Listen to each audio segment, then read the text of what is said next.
It's become one of the foremost ways to track COVID. It's a way that's by no means glamorous, but a method that has proven to be very effective.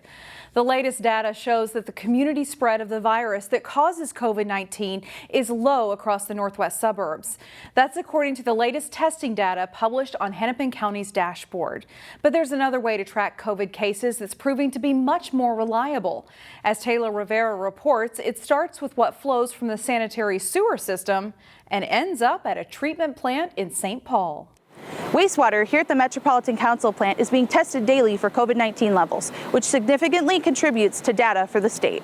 Wastewater is our only signal right now that tells us what is the level of disease and infection in the community. Stephen Ballo is a scientist who tests samples of wastewater for COVID-19. In this lab right here, I do the extractions and extract the RNA from the wastewater. That sample is roughly the size of a teardrop, but Ballo can learn so much from that small drop of water.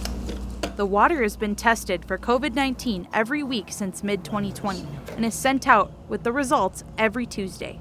For Ballo, the numbers are an important way to keep tabs on COVID-19. It felt like a personal responsibility for me. I mean, this was the beginning of the pandemic in 2020. I think everybody was kind of worried, that what's going to happen here and how can we help. Ballo says the numbers speak for themselves. If there's a surge, he'll see it here. We can't tell if there's a surge in Brooklyn Park.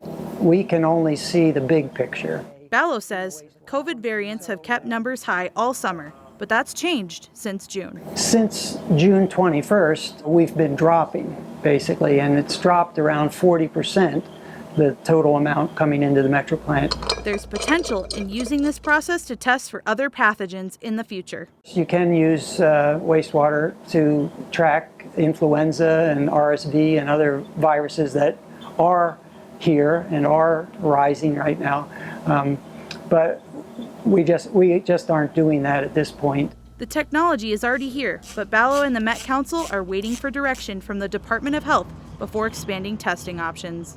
In St. Paul, Taylor Rivera, CCX News. The latest sewage sampling data shows an increase in viral loads, but in the big picture, they remain relatively low. COVID viral levels increased 14% last week at the St. Paul plant, but that's only 1% higher compared to what it was 4 weeks ago. Like what Taylor reported, it's down 40% since late June. Find more local news stories at ccxmedia.org and follow us on social media.